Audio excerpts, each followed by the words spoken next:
Just give the microphone to the gentleman in a suit at the back. Thank you. Viva, comrade, viva. Viva. Amandla. Thank you so much. Comrade, I just have an observation in form of a question. That, of course, we are doing well with the national government. But there's a group of people who are really devolved and in touch with our people, or the proletariats in the villages, back in the counties. I was saying that, comrades, let's not forget the counties.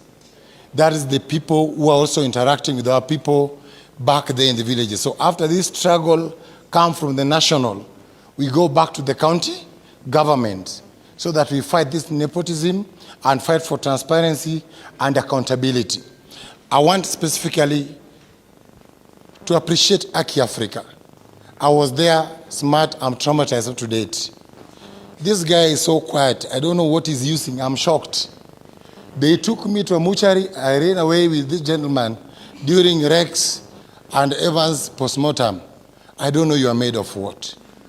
All those parents were crying on their chests. I was shocked to see them still walking. I was shocked on the hardest day of the strike. You know, on Thursday, few people came. Among the few who came, and Shakira and the rest, now to notify us and to get us very, very easy on Thursday. I remember those guys were going to an extent of tear gassing where people were being treated. You are just wondering, what kind of human being is this? This is a place where people are now being treated, please. And they're even going ahead to tear gas a petrol station. We are at the corner of the total there. It was quite unfortunate. Please, comrades, the question I wanted to ask with care and with utmost humility, how can we organize this struggle in a way that we don't lose the gains made and we don't lose the focus? Because if we end up in the morning, someone is saying we fight for this, fight for that, fight for this, fight for positions, then we are going to lose this focus, and these guys are going to run away with all the gains that we have done, what? We have made. So I was just pleading with those in the panel, if you can guide the conversation to a clear focus. Because now there are also political rivals who are taking advantage of this thing. Like someone is planning to vie for 2027. What is the next thing? 20 to Salami and Ani. You are getting? Not for the struggle, but for the narrow, self-seeking interest. That was my plea. Otherwise, Aki Africa, may God bless you. And I'm pleading, colleagues who are seated there, how can you debrief? I'm a teacher by profession. Some people who came for the struggle didn't even know the road. I was shocked, someone asking me, amefika Ngara and wapi barabara ya kwenda Kabete. You can tell you. When we are taking that roundabout to Nyayo, wale waliangusha fence, those who are falling down, wale waliona, they are still, I still feel the smell of blood mpaka saizi. So how can we debrief these people by counseling them? Because some people may also turn violent after this one. Because some wengine wako wamezoea that kind of exposure. I remember one girl alitoka tu nyuma tu akaanza kupiga kelele na nduru, watu wakimfuata. Watu wakimfuata tu nyuma tu. Ni kama ako possessed. So how can you also organize that we have centers, we communicate where these people can come and we get guidance and counseling. May God bless the struggle. Thank you. Can you take your brief as well and keep it a minute or less? Yes, I'll make it very brief. Comrades power. Comrades power. Now, I want us to trace the bullet that was in David Chege's head. Back to the trigger, to the magazine, to the command, Adamson Bugay, to Japheth Koome, and we make it very clear where the accountability stops. My point is this. The person who is ultimately responsible for all the death, the destruction, is the president. Okay? Let's not make excuses. Let's not say the police, the police, the police. They are individually culpable. But ultimately, it's the president who takes responsibility. Ruto must go. Ruto must go. As I finish, I think the problem we have, and I'll put this to the panel, I think we have a country that is lacking ideology. And please, civil society, help us define the ideology for this revolution. Because we have inherited a system, colonial government and governments after, where governance is about brutality, repression, plunder, and pillage. So can we have an ideology moving forward so that when we fight, when we occupy spaces, we're occupying spaces knowing the Kenya that we are fighting for is defined by this certain set of values. Otherwise, without values, we'll get back, certain politicians will come back, and we'll have the same battle over and over again. Thank you. Ruto must go. All right. Can I get ladies in the room, please? So bring the microphone to the front. Yes. Good afternoon, everyone. It's good afternoon, I think. My name is Mirna. I'm a forensics specialist. I've had the privilege of working for government, working outside of government, and now I work as a consultant, and I'm sure Hussein is laughing because he knows there's a place we met. I have a question, slightly, the two issues. He brought up a forensic issue, but my question, I think it's just an issue of reflection. Since the start of the protests, I've been wondering, and when I go into every office, I see the picture of the president. I don't mean any disrespect, but is that also a symbol of, that is compulsory? You understand? Like, I wonder why I don't see the picture, a framed, beautiful picture of the Constitution of Kenya, of the preamble signed by the Kibaki. I mean, that is what we give the president to uphold. That is his custodianship in terms of mandate when you are a president. So I think we have to do away with the frills, with that kind of, self-aggrandizement, idolatry somewhat, because it's also, it's behavior modification. You keep seeing this image, and instead of seeing the Constitution, instead of seeing the rules by which we want to govern ourselves as a society, we see a person. And so none of us can get away with seeing this person, either at national government level, offices, public offices, private sector offices, county governments.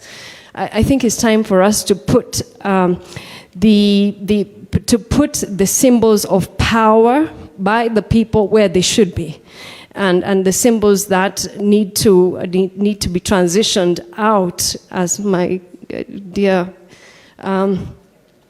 comrade has said, is then moved towards what's the ideology of this revolution. I would say we need accountable governance. We don't just need governance, we have governance. We try to use elections to eliminate people. I would say this, eliminate them out of the competition. Elections have been used to vote people out, but we don't vote in the person we want, because we don't see the person we want. We are just left with two choices, and we choose the lesser, I don't want to say it. Someone said the other day that mababas wa Eve, So, we can't do that anymore. And when I think about all these things, I'm just like, this country is a beautiful country. We have, with everything that has happened, we are here. We are a regional power. We are respected. And we need to move forward from that. But we are now stuck because there is no accountable governance mechanisms in every agency of government, parastatals, sagas, and our priorities are just simply upside down, and our foreign policy is dictated not by us, but by others. And I'm like, we cannot continue like that. We don't want to be the princes that are being ruled by fools. I worked in government for many years. Merit is secondary or tertiary to networks and connections. You cannot change the system from the inside. I tried. I was in government for more than 11 years. You cannot climb. In all those years, I never saw a budget. We were never told, write a budget. You don't prepare for results, what is a planning for results process, or what they would call the equivalent performance contracting. And so it's hard to even appraise people. When people come and say, okay, what have you done? Where is your appraisal? There's no appraisal. right? So I think the ideology should be accountable governance, and if we want justice and we want independent investigations, when I say forensic, say evidence management. Forensic. Evidence management. Who is in charge of evidence management in this country?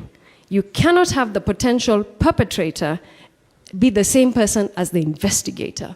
And right now, the National Forensic Lab is in the hand of the National Police Service. All right. So you cannot investigate crime and conduct the scientific analysis of that evidence. Okay. So half the evidence is sitting with families, and we are here, outside the system, and half the evidence is inside the system. Thank you very much. I have decisions to make. I have many people on space, and I have many people here. And I have audience here. Do I have a lady? I'll come back. Don't worry. We're here. I'll come back. Let me go to space, get one comment, because they're also participating and they want to be here. Daniel, if you can make your comments in a minute or less.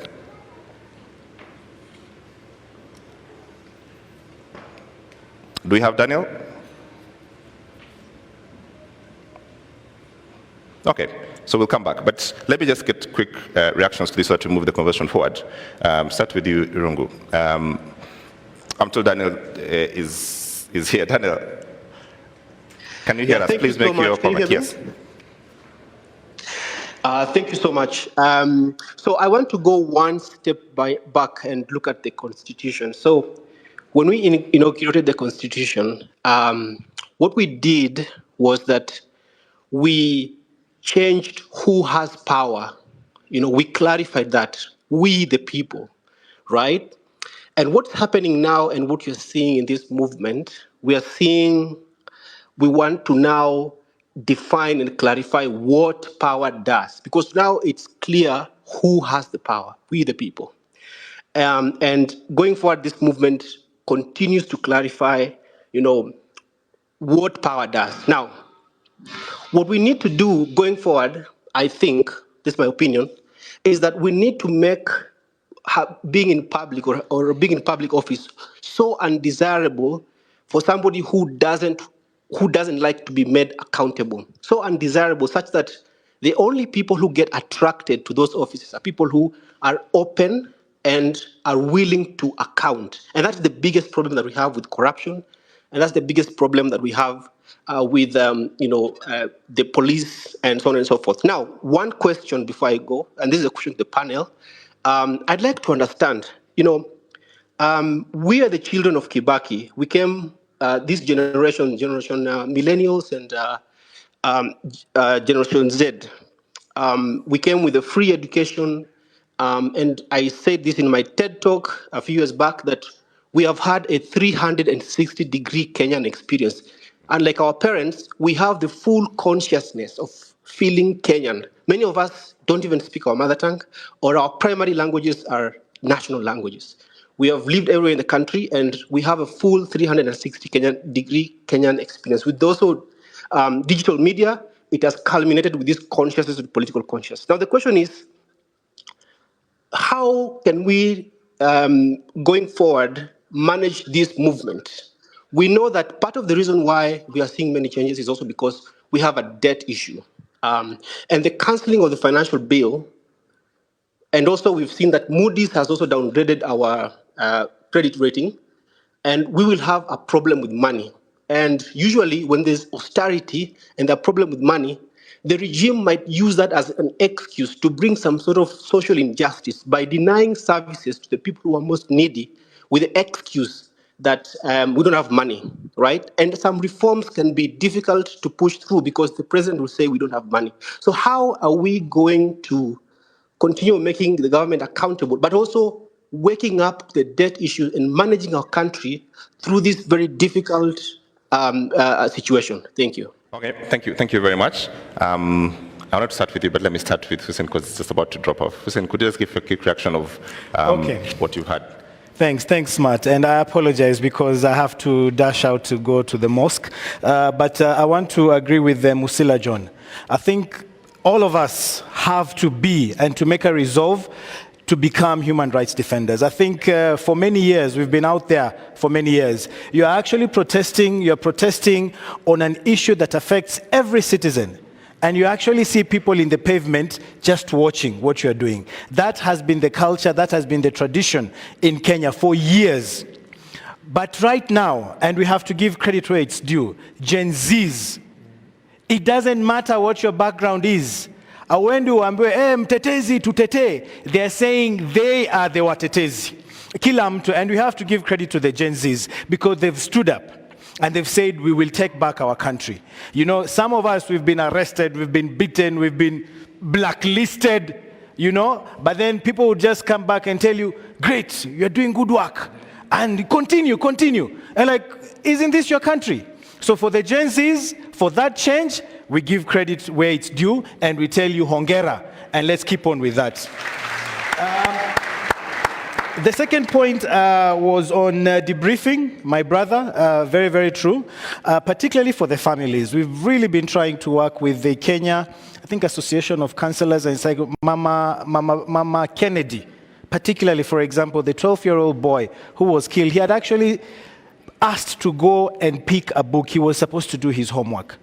One of, I don't know, if you look at the artwork that he does, and the mother keeps looking, you know, and we have to remind ourselves of what has happened. The 16-year-old, the mother is so devastated. I mean, some of us, tunasema, you know, we are in this, but those families that have been affected, please, if you're near a family, if you're near someone who is injured or who has been affected, please reach out. This is the time for us to stand firmly together. You ask yourself, what can I do? There is so much you can do. Just going to visit someone and telling them, umeumia kwa niaba yetu, asante sana, that can make a whole world of difference. So let's be there for each other. Let's be our brothers and sisters keepers. And last but not least, I think we were in one of the funerals, Boniface Mwangi said, let's replace the pictures of the president with the flag. But I think this addition is extremely important, the Constitution. So the flag and the Constitution is what each and every person should have hanging somewhere in our house, not the president's photo. I mean, you know, and we have LSK here. Could you please confirm to us that it is not illegal to have a picture or, you know, the Constitution somewhere in your house or in your business? Is it illegal? It is not illegal. So we make a resolve here today, the Fungamano resolve, that we remove the picture of the president and we put the picture of the flag and of the Constitution of Kenya, and those shall be what we refer to as symbols of national unity. Thank you very much, and I apologize. If you could release me so that I can go for prayers. Thank you very much, Hussein, and thank you very much for your comments. A round of applause for Hussein as he leaves the panel, please.